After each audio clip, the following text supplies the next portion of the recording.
Hello! Hello! Mga tao.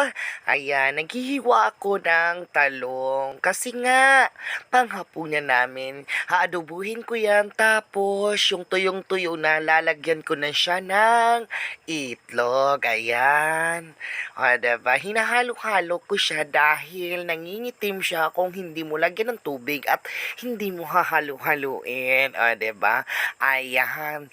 Pagkatapos kong naghiwa, nagluluto na ako ng maruya para merienda sa mga nagtatrabaho. O, diba? Ayan na yung finished product.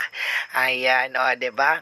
Ayan na silang dalawa, dumating na. Ayan, yung isa kumanta, sumayaw pa yung isa. O, diba? Ka-perfect. Ayan, o, diba? Ang saya-saya nila. Ayan, so si Dudong naman kumakanta.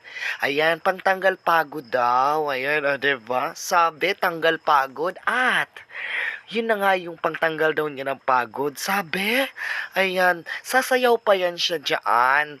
Ayan, magaling sumayaw si Dudong. Alam nyo lang, o, diba? Ang galing-galing talaga sumayaw.